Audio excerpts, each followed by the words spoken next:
Abra comigo Atos dos Apóstolos.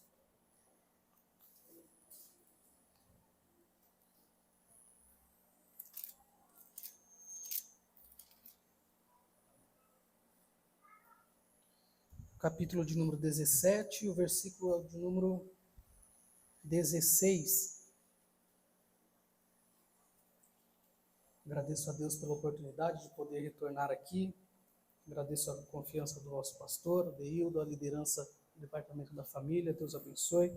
Obrigado pelo convite e oportunidade de estarmos aqui. A minha esposa que está comigo nesta noite. Essa semana ela não esteve muito bem. A gripe atacou e de vez em quando vem uma crise de tosse, né? Hoje, antes de sairmos para cá, ela estava assim também. Mas, graças a Deus, veio conosco, sempre tem nos acompanhado e sou grato a Deus pela vida dela. Eu trago aqui a saudação do meu pastor, ao pastor desta congregação, meu pastor Oséias, ao pastor Adeildo e a toda a igreja. Tá bom? Atos dos Apóstolos, capítulo 17, versículo 16, você encontrou? Amém. Diz assim, capítulo 17, verso 16. Enquanto Paulo os esperava em Atenas, o seu espírito se revoltava em face da idolatria dominante na cidade. Por isso dissertava na sinagoga entre os judeus e os gentios piedosos, também na praça, todos os dias, entre os que se encontravam ali. E alguns dos filósofos epicureus e estoicos contendiam com ele, havendo quem perguntasse: que quer dizer esse tagarela? E outros parece dizer esse tagarela, e outros parece pregar de estranhos deuses, pois pregava Jesus e a ressurreição. Versículo de número 22. Encontrei aí, versículo de número 22. Então Paulo, levantando-se no meio do Areópago, disse: Senhores atenienses, em tudo vos vejo acentuadamente religiosos, porque passando e observando os objetos do vosso culto, encontrei também um altar ao qual estava inscrito: ao Deus desconhecido, pois esse que adoram sem conhecer é precisamente aquele que eu vos anuncio. Verso 24. O Deus que fez o mundo e tudo o que nele existe, sendo ele o Senhor do céu e da terra, não habita em santuário feito por mãos humanas, nem é servido por mãos humanas, como se de alguma coisa precisasse, pois ele mesmo é quem a todos dá. Versículo 26. De uma só vez fez toda a raça humana, de um só fez toda a raça humana, para habitar sobre toda a face da terra, havendo fixado os tempos previamente estabelecido e os limites da sua habitação. Verso 27. Para buscarem a Deus, se porventura tateando o possam achar, bem que não está longe de cada um de nós. Amém. Podeis tomar o vosso assento. Nós teremos esse texto por base, aqui que nós fizemos a leitura, para compreender um pouco do que o Senhor pode falar conosco dentro desta narrativa. Nós temos aqui uma conversa de Paulo.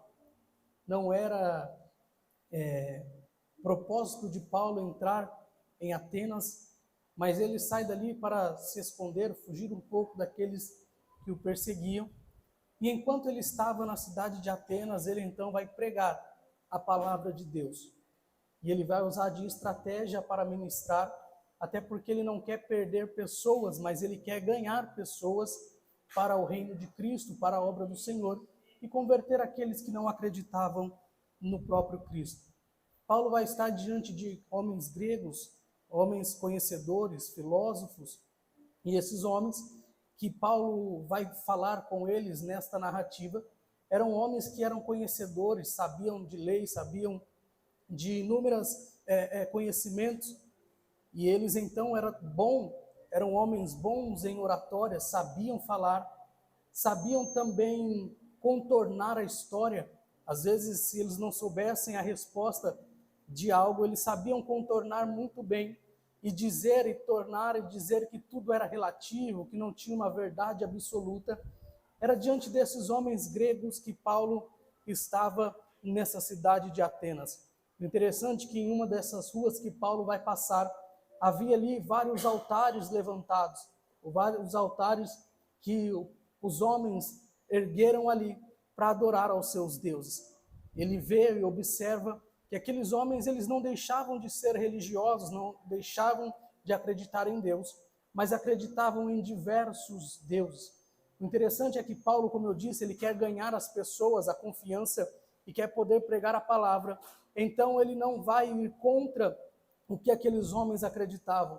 Paulo não vai ir contra o que os atenienses acreditavam de modo inicial, nem dizendo que eles estavam errados em acreditar naquele monte de deuses, em deuses do sol, Deus da chuva, Deus da morte, por exemplo, diversos deuses gregos que aqueles homens acreditavam, que os gregos, que os atenienses vinham adorando.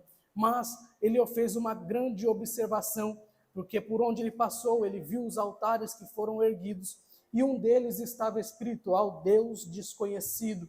E Paulo vai usar de estratégia para poder ganhar aos homens a confiança daquele povo e poder pregar a palavra. Paulo já falava sobre Jesus Cristo, falava sobre ressurreição, coisa que aqueles gregos não acreditavam, aqueles filósofos não acreditavam em ressurreição de mortos. Paulo vai falar e pregar sobre um Cristo que morreu e que ressuscitou. Portanto, aqueles homens começam a entender que a pregação de Paulo estava começando a ganhar campo, estava começando a ganhar as pessoas dando ouvido à pregação de Paulo. E então chamam ele e aqueles homens se reúnem para conversar com ele. Paulo agora está cercado de homens sábios, inteligentes, e que eles não vêm apenas só para ouvir Paulo, mas vêm querer apertar a Paulo para ver se ele é tudo isso mesmo, e se ele conhece mesmo, e se esse Deus realmente que Paulo está pregando dentro da cidade de Atenas, ele existe. Queriam colocar Paulo à prova. Portanto, já quando perguntam quem é esse Deus que você serve, Paulo, muito inteligente, vai dizer: o Deus que eu sirvo é esse Deus que vocês têm um altar, mas está escrito nele um Deus desconhecido. Portanto, o Deus que vocês não conhecem, esse é o Deus que eu sirvo. Olha a estratégia de Paulo. Ele não vai denegrir, ele não vai difamar os outros deuses, nem querer briga com aqueles que estão ouvindo, mas ele vai dizer, vai apresentar uma coisa nova para aqueles homens. Eles justamente ergueram um altar ao Deus desconhecido, ou alguns vão dizer que é aos deuses desconhecidos, porque justamente eles tinham medo. Como eles eram muito idólatras e adoravam a muitos deuses, passavam na sua mente até que poderia ter algum Deus que eles não conheciam, e esse Deus iria se revoltar com eles, porque eles estavam adorando a outros e a esses não. Portanto, eles já levantaram ali mais um altar ao Deus desconhecido, porque se houvesse um Deus que eles não conhecessem, também estava recebendo adoração. Portanto, Paulo vai dizer, é esse Deus que vocês não conhecem, mas adoram, que levantou altares, que adoram a ele, é esse Deus que eu sirvo.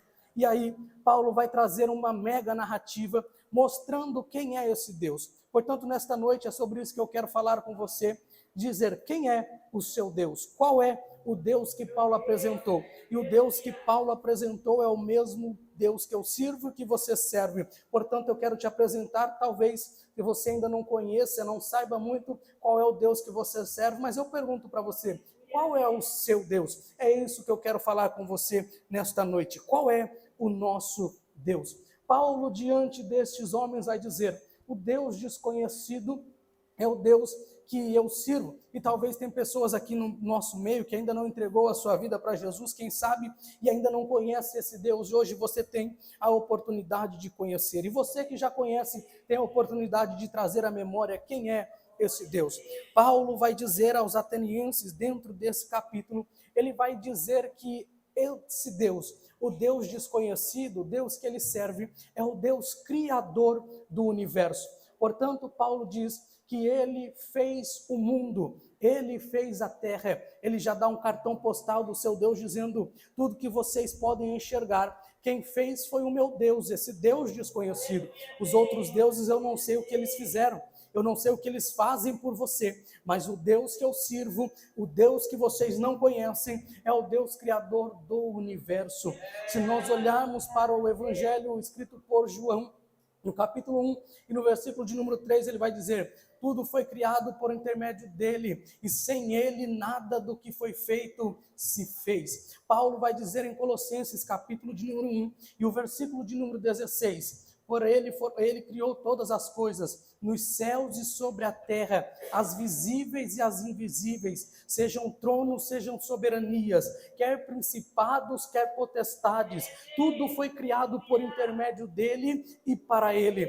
Quando João e quando Paulo vem falando sobre o Jesus Criador, ou Deus Criador, ou a trindade que nós sabemos dentro da criação, eles estão justamente combatendo alguns pensadores que entendiam que existiam alguns seres criadores, que até poderia existir um Deus que criou todo o universo. Eles vêm combatendo o gnosticismo, dizendo, olha, eles entendiam que até havia um Deus que havia criado todo o universo, mas que tinha alguns seres que pode ser chamados de aions, seres angelicais e seres que participaram da criação. Mas Paulo, quando escreve aos Colossenses, ele já vai mostrar o seguinte: ele criou todas as coisas, foi por meio dele, por intermédio dele e para ele. Quando Paulo escreve isso aos Colossenses, ele quer dizer assim: eu estou apontando para o alfa e para o ômega, o princípio e o fim. O meu Deus é Deus do começo e também do final. Você pode até acreditar que existem outros seres criadores, mas toda a criação só foi feita por causa dele, por intermédio dele, para ele. Ele é o primeiro e ele é o último. Esse é o Deus Criador, o Deus Criador do universo. Agora é interessante nós pensarmos que essa criação, ela vai revelar um pouco mais sobre o Deus de Paulo. Paulo deixa para nós aqui um leque de informações, e é justamente isso que também ele quer passar para os atenienses. Ele vai dizer, é ele quem criou todo o universo. Só que essa criação, ela vai revelar um pouco mais sobre esse Deus. Se nós formos olhar para dentro da Bíblia Sagrada, a criação vai mostrar o poder de Deus. Isaías, capítulo de número 40, e o versículo de número 26, ele vai dizer, eleve os olhos ao alto e vede, quem criou todas estas coisas? Aquele que faz sair o seu exército de estrelas todas bem contadas, e a chama pelo nome, e por ser ele grande em força e forte em poder, nenhuma vem a faltar. A criação revela o poder de Deus. Ele conhece as estrelas, ele a chama pelo nome, não perde nenhuma. Só que ele vai dizer, ele é forte em poder. Esse poder não é um poder passageiro, não é como o poder que o presidente da República tem hoje, de falar, assinar e dizer, vai ser assim no país, não vai ser assim, porque esse poder ele passa. Daqui 4 anos ou daqui 2 anos, uma nova eleição, e aí não se sabe se ele vai ter o mesmo poder que ele tem hoje. Esse poder não é o mesmo que o pastor tem de mandar e desmandar, dizer faz e não faz, porque ele é o pastor. Porque um dia também esse poder passará. Não é como o poder de um líder que lidera o seu grupo, e ele coordena o grupo, ele tem o poder de mandar e desmandar dentro do grupo, mas é um poder passageiro. Mas o poder desse Deus é um poder eterno, que vem desde o início e parte para a eternidade. Este é o poder desse Deus. E Isaías mostra que essa criação revela o seu poder. Também a criação vai revelar a soberania desse Deus. Se você olhar Amós, capítulo de número 4, o versículo de número 16, ele vai dizer, ele forma os montes e cria o vento, manifesta o homem qual o seu pensamento, faz da manhã trevas e pisa sobre o alto da terra, Senhor dos exércitos é o seu nome. Só que a criação também vai revelar a ordem de Deus, porque esse Deus é um Deus ordeiro. E nós vamos para Isaías, no capítulo de número 45, o versículo de número 18, ele vai dizer, assim diz o Senhor que criou os céus e formou a terra, que a fez e a estabeleceu, que a criou não para ser um caos, mas para ser habitada. Eu sou o Senhor e não há outro. A criação revela que esse Deus é o Deus da ordem. E justamente dentro desse versículo, o que eu vou falar aqui, fica só entre nós, não deixe o seu pastor ouvir, senão ele não me deixa pregar novamente aqui. Mas é justamente esse texto de Isaías capítulo 45, versículo 18, que nos dá um pouco de base para defender sobre uma teoria para conseguir compreender um pouco mais sobre a criação. Onde Isaías diz que esse Deus, ele é o Deus da ordem, que criou e a fez, ou criou a terra e a fez, não para ser um caos, mas para ser habitada. E só entre nós aqui, deixa eu falar rapidinho, aqui eu já volto novamente. Mas é justamente esse versículo que também ajuda a entender um pouco da teoria do hiato, do intervalo, que acontece em Gênesis capítulo de número 1, versículo de número 1 e o versículo de número 2. Como é uma teoria, não dá para comprovar, mas eu quero só usar um pouco dela aqui para talvez poder firmar um pouco mais a sua fé nesse Deus. Essa teoria do intervalo, escrita ou encontrada no Gênesis capítulo 1, versículo 1 e 2, você vai ver que Gênesis 1 vai dizer, e criou Deus os céus e a terra. Só que depois no outro verso vai dizer, e a terra estava sem forma e vazia. Como é que Deus cria algo lindo e perfeito?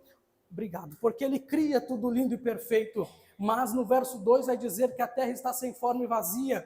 E aí quando você vem para Isaías, no capítulo 45, versículo 18, vai dizer que Deus criou a terra não um caos, mas para ser habitada. E se você pegar no original do texto de Gênesis, vai dizer que a terra se tornou um caos. Isso encontrado no original dentro do versículo 2. E a terra se tornou um caos. Portanto, ela não estava e não era um caos. Até porque Isaías disse que Deus criou a terra para ser habitada. E a teoria do intervalo é justamente que há um tempo entre Gênesis 1 e 1 e 1 e 2, aonde se até coloca a queda de Satanás dentro desse período, aonde existia algo muito lindo e perfeito, porém, depois da sua queda, ele então destrói tudo aquilo que havia sido criado. E aí, então, Deus depois vem e cria tudo isso que nós podemos ver. E dentro disso tudo, mesmo que isso seja uma teoria e não dá para comprovar, daqui eu consigo tirar uma coisa, mesmo que não seja isso a realidade, mas como eu confio no meu Deus, eu sei que Ele pode fazer todas as coisas. Dentro desse verso vai dizer que a terra se tornou um caos. Logo eu entendo que é Deus pegando do caos e tornando tudo perfeito novamente. Nós estamos em um culto de família aqui nesta noite, e talvez eu prego para famílias que não está perfeita, se bem que não sei se dá para ter família perfeita, mas talvez você olhe para a sua e diz, está um pouco mais complicado do que deveria. Eu posso afirmar para você com base bíblica, em Isaías 45, 18, em Gênesis 1, em versículo 1 e 2, e dizer para você, o Deus da ordem, Ele está presente aqui nesta noite. Eu não sei qual é o caos que está lá na sua casa, não sei o caos que você tem enfrentado, mas Ele ainda é aquele que pega do caos e transforma tudo novo novamente. Tudo pode mudar dentro da tua casa, tudo pode mudar dentro da tua família, não porque você serve a homens, mas porque você serve a um Deus poderoso, que com uma mão Ele segura o globo da terra e com a outra Ele chacoalha ela, dizendo, eu vou colocar tudo no lugar. Fique tranquilo que o caos há de terminar dentro da tua casa. Este é o Deus que Paulo apresenta, o Deus da ordem, que Isaías vai demonstrar. Também vai demonstrar a criação, a majestade desse Deus. Se nós olharmos para o Salmo de número 89, o verso de número 11, o verso de número 12, ele vai dizer, Teus são os céus, e tua é a terra, o mundo e a sua plenitude, tu os fundastes. E aí no verso 12 ele vai dizer, o Tabor e o Hermon exultam o seu nome. E por que ele diz sobre esses montes? O Tabor, um monte um pouco menor, mas o Hermon é um dos montes, ou o maior monte que tinha de referência para Israel, e que tem de referência para aquele povo. Mais de 2.000 metros, 2.814 metros. Um monte que quando você olhava, demonstrava majestade. Um monte que as pessoas olhavam e admiravam demais. Além do mais, na maior parte do tempo, esse monte era coberto por neve. E então, no tempo da seca, vinha a umidade do ar, ou o ar se tornava mais úmido, justamente por causa daquela neve que havia no monte. Então, além dele ser um monte belo, que trazia majestade para quem olhava para ele, ajudava também na agricultura, ajudava também no crescimento do plantio, ajudava também para que o ar estivesse mais úmido. Portanto, era um monte que transbordava majestade. Só que o salmista vai dizer que quando esses montes, eles estão diante de Deus, eles jubilam, eles se alegram, eles têm contentamento. É claro que o monte não tem vida, mas eu consigo entender que o salmista também, quando vem escrevendo, ele quer mostrar para as pessoas que estão diante daquele monte, talvez mostrando para ele aqui um pensamento meu, talvez mostrando para aquelas pessoas, pastores, dizendo assim: vocês podem até chegar diante desse monte majestoso, porém quando vocês chegarem diante dele, vocês podem bater palma, mas quando vocês pensarem em adorar esse monte, porque ele é majestoso, vocês têm que entender que tem alguma coisa ainda maior que esse monte, e o nome dele é Senhor Jeová. Ele é aquele que está sentado no alto e sublime trono. Ainda que este monte traga benefício para você, ainda que este monte seja majestoso, mas você tem que entender que diante do meu Deus, esses montes também se jubilam pelo nome do Senhor. Será que tem alguém aqui que pode exaltar e adorar o nome desse Deus, porque ele é majestoso? Ele é majestoso. Só que ele, além de ser criador do universo, este Deus também é sustentador do universo, porque ele não criou tudo isso e abandonou, mas ele também vai sustentar o universo. E isso nós podemos encontrar em Neemias, capítulo de número 9, o versículo de número 6. Ele vai dizer: tu criaste os céus dos céus, e todo o seu exército te adora. A terra e tudo quanto há nela, os mares e tudo quanto neles há. Aí vem ponto e vírgula, e ele vai dizer assim: e tu os preservas a todos com vida. Ou seja, além dele criar todo esse universo, ele ainda também sustenta o mesmo. Além dele ser um Deus criador, ele é um Deus sustentador do universo. Salmo de número 65, o verso de número 9, ele vai dizer assim: tu visitas a terra e a regas, tu a enriqueces copiosamente, os ribeiros de Deus são abundantes de água, preparas os cereais, pois para isso a dispôs. No verso de número 10 ele diz: regando-lhe os sulcos, aplanando-lhe as leivas, tu a amoleces com chuviscos e abençoa a produção. No verso 11, coroas o ano da tua bondade e as tuas pegadas destilam fartura, destilam sobre as pastagens do deserto e de júbilo se revestem os outeiros. E para terminar, no verso de número 13, ele vai dizer: os campos se enchem de gado e os montes se revestem de espigas. Sabe o que é isso? O salmista vai escrever dizendo assim: tu é que visita a terra e só chove porque tu visita ela. Tu é que visita a terra e a água só cai para que a planta cresça, porque o Senhor ainda tem o controle de todas as coisas.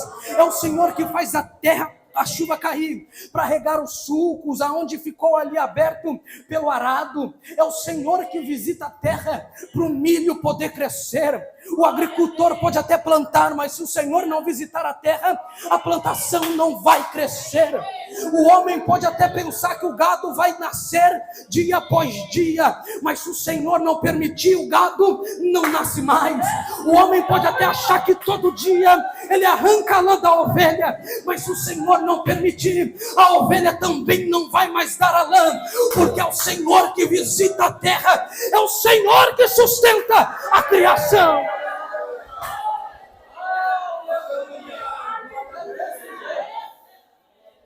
É esse Deus que sustenta. Em Isaías capítulo de número 40, o verso de número 12 e até o verso de número 15, é ali que ele vai dizer: é Ele que mede o mar com as conchas da sua mão. É Ele que mede os céus e a terra com o seu palmo. Aí ele vai dizer no verso 15, dizendo assim: as nações, para Ele. Já deu goteira na sua casa? Já deu goteira na sua casa? Outro dia estava chovendo em casa e tem a parte da cobertura ali onde fica a caixa d'água, e tem um rufo ali que não é para entrar água, mas naquele dia entrou e precisa se fazer uma manutenção, e começou a pingar água dentro de casa. Minha esposa foi lá, pegou um balde, colocou, e a goteira foi caindo dentro do balde. E quando você olha, é uma simples gota, não é isso? O Isaías, quando ele escreve, ele vai dizer assim, ou escrito lá no livro de Isaías, vai dizer que as nações, para Ele, são como uma gota de um balde. Já pegou uma gota d'água já? Como que é? É insignificante para você, não vale nada. Não é nada. Uma gota d'água. Aí ele vai dizer as nações. Ele está dizendo assim: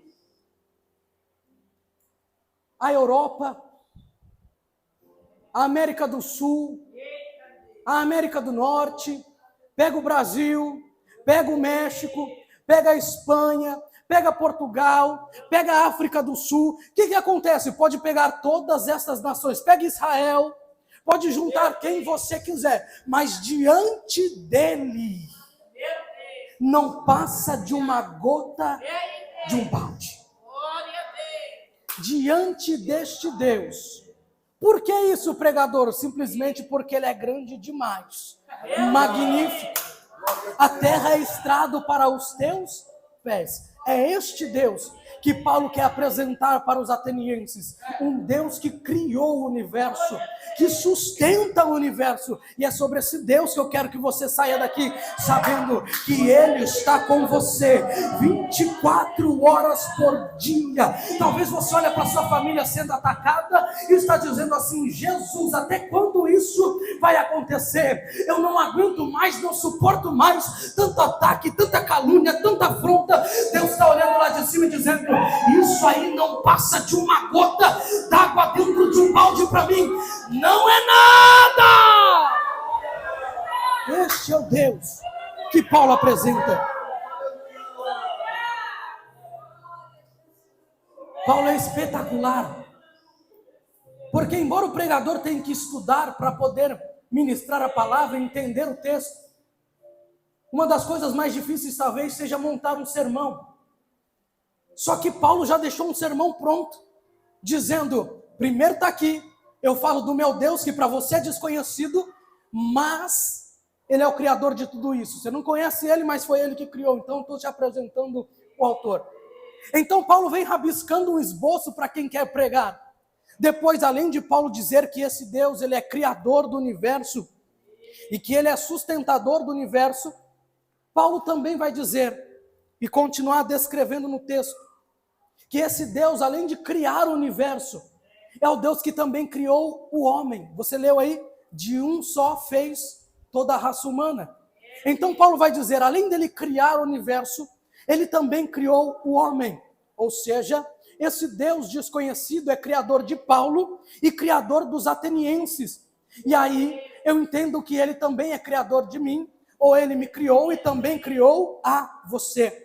O interessante é que quando nós lemos o Salmo de número 104 e o verso de número 24, o salmista vai dizer assim: que variedade, Senhor, nas tuas obras, e todas elas tu fizeste com sabedoria. É mais uma vez o salmista mostrando que é toda a terra e tudo quanto foi criado, as árvores, as plantas, a lua, o sol, as estrelas, tudo foi criado por Deus. É Ele quem criou todas as coisas. Só que ele vai dizer assim: é muita variedade de obras que o Senhor criou, e todas tu fez com sabedoria. Aí eu fui entender que nós, em cima dessa terra aqui, nesse globo terrestre, já atingimos 8 bilhões de habitantes em cima da terra.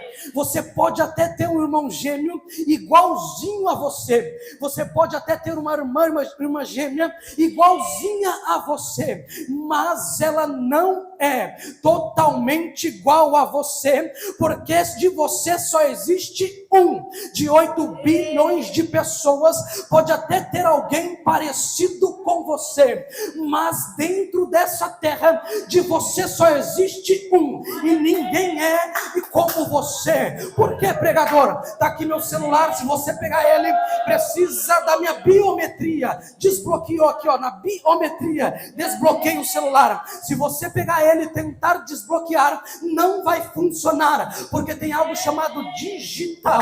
O seu irmão gêmeo pode ser igualzinho você, ter uma marca igualzinho você, usar óculos que nem você, usar roupa igual você, ter um cabelo igual você, mas quando chegar no DNA, quando chegar na digital, vai dizer você é você e ele é ele. De 8 bilhões de pessoas, o meu Deus criou a mim e só a mim ele fez. Pegou a forma e jogou fora. O Senhor só fez um de você, pegou a forma e jogou fora. Você pode exaltar o nome desse Deus. 8 bilhões de pessoas, quão variadas são as tuas obras, e não tem ninguém igual a você. Este Deus é um Deus criador do universo, sustentador do universo, criador do homem. Alguns vão pregar e dizer que este Deus criou o homem, mas que em um certo momento ele abandonou a natureza e também abandonou o homem, dizendo que tudo devia seguir o seu curso, que Deus não interfere na natureza, muito menos no homem, que Deus abandonou a criatura que ele criou, e isso é pregado por aí. Porém, se nós olharmos para dentro da Bíblia Sagrada, no Evangelho de Mateus, no capítulo de número 14 e o versículo de número 31, dentro desse capítulo, nós vamos ver quando Jesus Cristo vem andando por sobre as águas.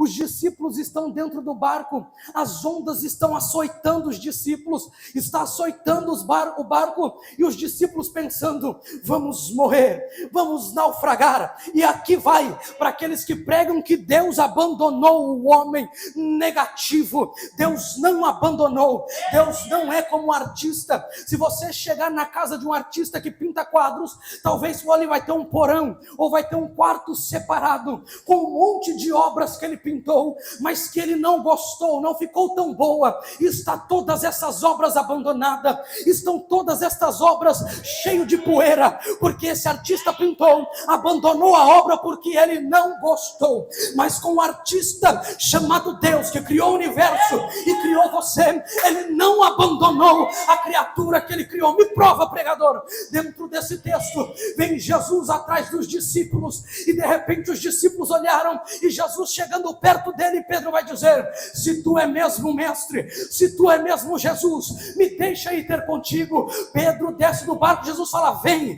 Pedro desce do barco e começa a andar sobre as águas, só que Pedro afundou, e no capítulo 14, e o versículo de número 31, vai dizer que prontamente, Jesus, estendendo a mão, tomou-o e disse, homem de pequena fé, por que duvidaste? Quando Jesus viu Pedro afundando, ele não pensou 2 vezes, mas ele veio correndo. E tem gente dizendo que Deus abandonou a sua criatura. Nada a ver. O Senhor criou o homem e ele ainda cuida dele. Se está afundando, ele pega pela mão nessa noite e diz, vem comigo, vem comigo, vem comigo, vem comigo, vem comigo, vem comigo. Eu te pego pela mão, te coloco dentro do barco e digo, vai navegar comigo, vai navegar comigo, vai navegar comigo. Tem gente que está afundando fora do barco, mas ele diz, eu não abandono, eu não abandono, eu não abandono, eu não abandono, eu não abandono. Eu paro por aqui, as horas já se avançaram. Este Deus que Paulo apresenta é um Deus criador do universo, sustentador do universo. Ele também é criador do homem, e ele também cuida do homem. Mas para fechar, e para eu poder terminar aqui, Paulo ainda vai continuar dizendo assim, porque Paulo ele cuida da parte externa dentro desta pregação, porque ele fala da criação do homem, ele vem trazendo ali de tudo aquilo que pode ser visto, de tudo aquilo que é externo. Ele cuida da parte externa do homem, para que o homem possa confiar, para que os atenienses pudessem confiar. Só que ele sabe que não adianta só cuidar daquilo que é externo, também precisa cuidar do interno. E o homem no externo é corpo, é carne, mas no interno ele é alma e espírito. Aí, além de Paulo falar que esse Deus é criador do universo, que ele é criador do homem, Paulo também vai falar assim: o meu Deus, ele é aquele que morreu, mas ressuscitou. Só que quando Paulo falou sobre Jesus que ressuscitou, o Deus que se fez carne, morreu e ressuscitou, alguns disseram assim: Paulo, para por aí, porque outra hora você fala para nós. Ali estava sendo muito para eles, porque eles não acreditavam, eu disse no início, que eles não acreditavam na ressurreição. Só que Paulo, em 1 Coríntios, no capítulo de número 15, se eu não me engano, ele vai falar que se Cristo não ressuscitou, é vã a nossa fé. Portanto, Paulo vai mostrar para eles que há um Cristo que morreu, mas que também ressuscitou. E eu fico pensando se Paulo pudesse continuar esta mensagem, e o que ele diria? Alguns, ele iria colocar aqueles homens sentados no aerópago, iria começar a falar sobre essa ressurreição, e alguém dizendo assim: ó Paulo, mas você está falando aí sobre esse Deus, os nossos deuses estão vivos, e o seu Deus, ele morreu.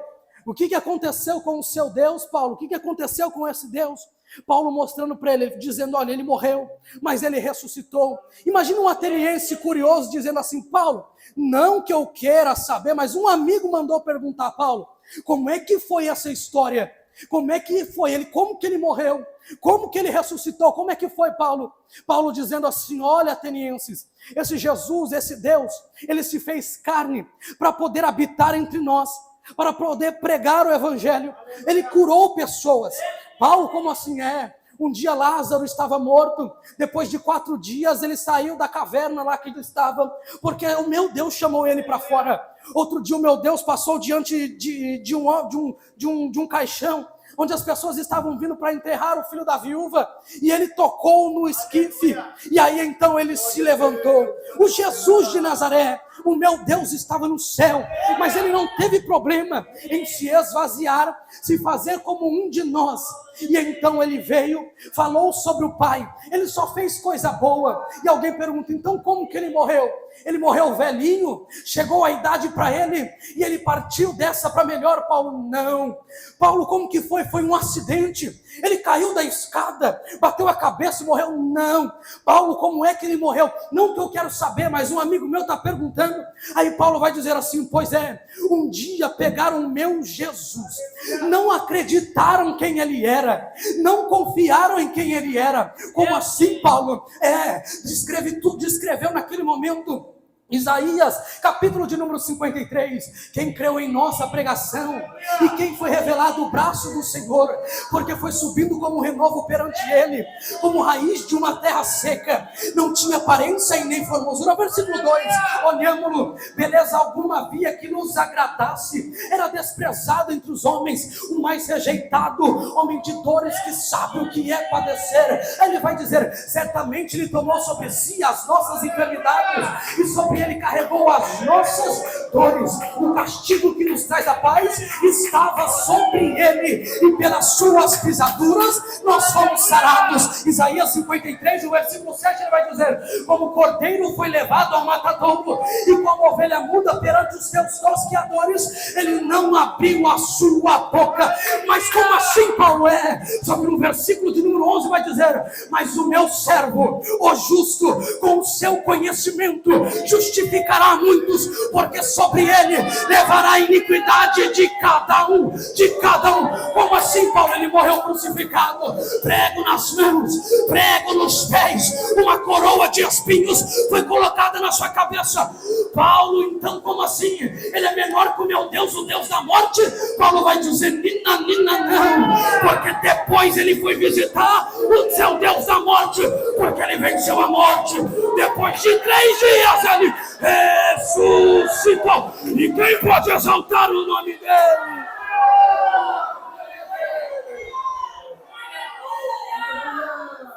Para encerrar, para acabar aqui,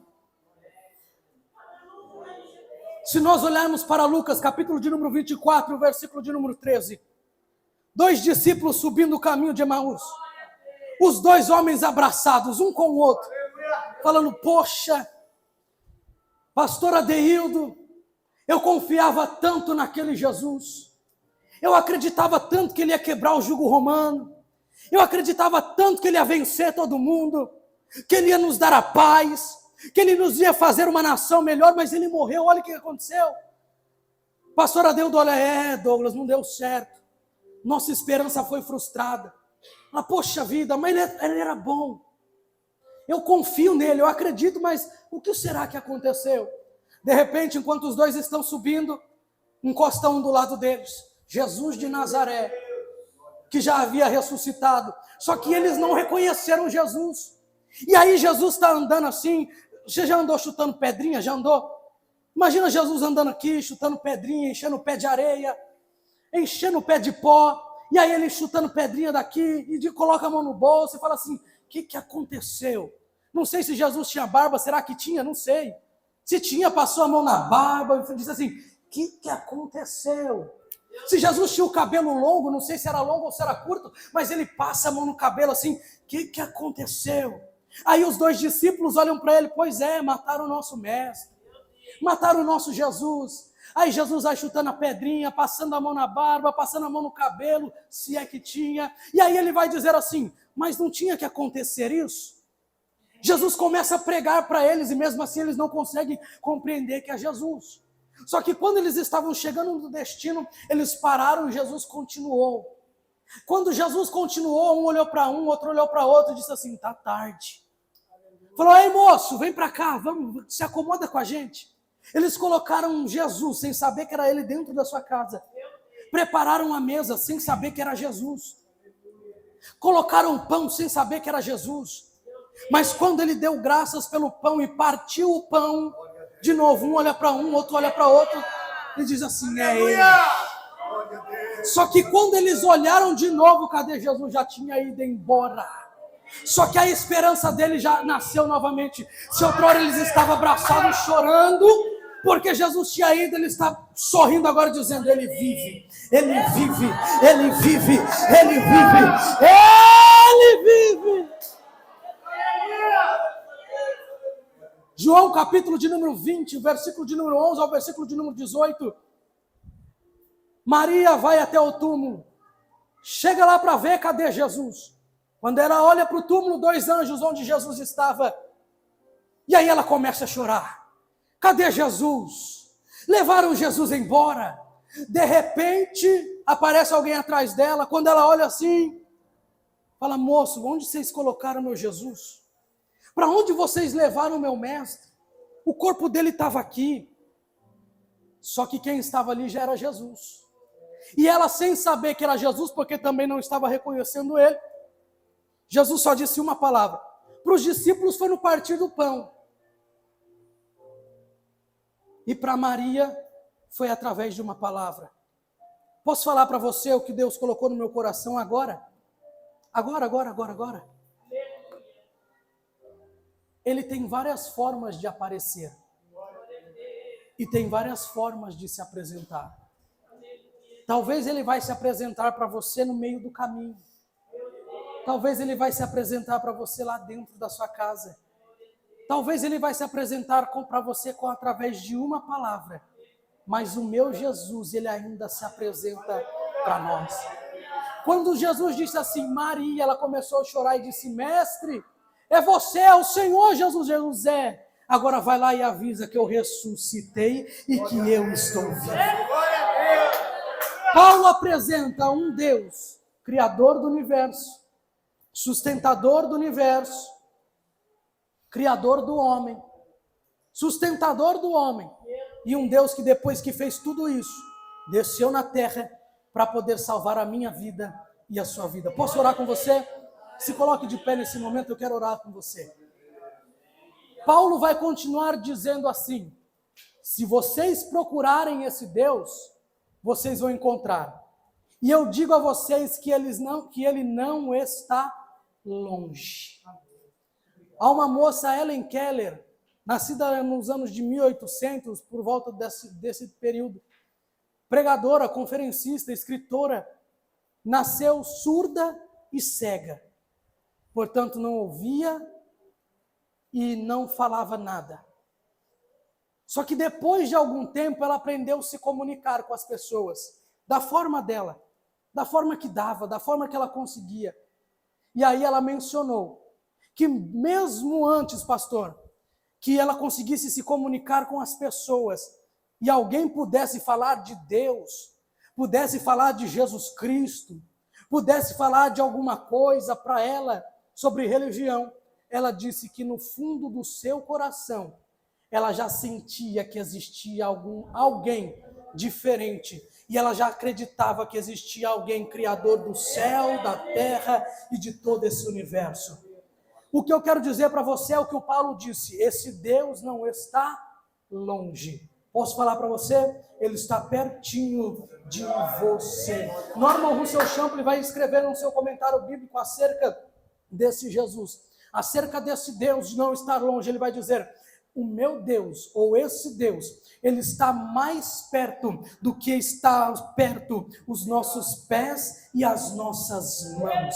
Ele está do ladinho de você e você pode sentir a presença dele nesta noite. Levanta suas duas mãos para o céu, eu quero orar com você. Eu passei aqui alguns minutos e eu preguei Bíblia para você. Nada além disso, eu falei da Bíblia Sagrada, da Palavra de Deus. Não sou animador de plateia, mas eu quero nesta noite fazer uma oração com você. E se você sentir a presença dele, você pode exaltar e adorar o nome santo, porque ele é digno de honra, de glória e de louvor. Levanta as tuas mãos, eu quero orar com você e eu encerro aqui a minha participação. Eterno Deus, Pai de bondade e misericórdia, preguei a tua palavra nessa hora, aquilo que o Senhor colocou em meu coração. Aqui na minha frente, neste momento, tem pessoas que ouviram a tua palavra. Não sou nada, não sou ninguém, sou um pecador, Senhor. Mas, Pai querido, eu quero orar nesse momento por essas pessoas que vieram aqui para louvar ao Senhor, prestar o seu culto, te adorar, exaltar o teu santo e poderoso nome. Pai santo e justo, eu falei do teu nome, eu falei da tua palavra, que o Senhor é criador desse universo, que o Senhor é criador do homem, que o Senhor é sustentador de tudo isso. Pai santo e justo, onde tiver uma mão levantada nesta noite, talvez tem pessoas aqui que estão fracas, talvez tem pessoas aqui que essa semana pensou em desistir, talvez tem pessoas aqui pensando em retroceder, pensando em entregar o cargo, deixar de ser líder.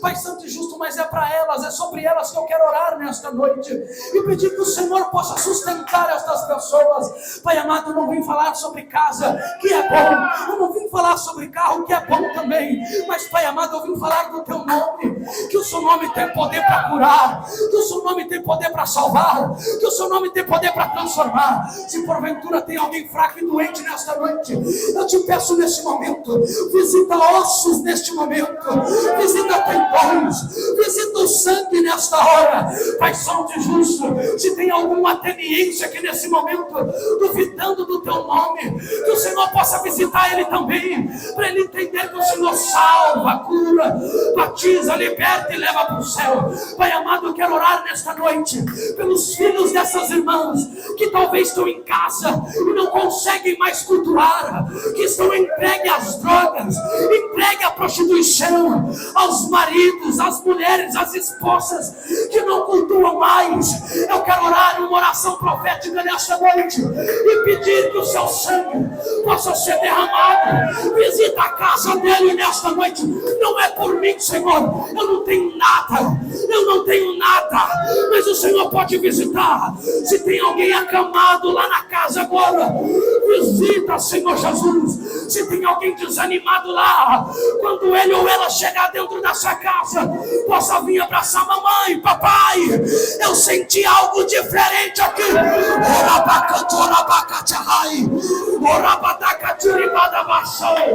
Senhor Jesus querido, visita essa juventude nesta noite, que está cheia de planos, cheia de projetos. Não deixa cair, não deixa retroceder. Mostre para ela que os teus sonhos ainda são maiores. Visita os jovens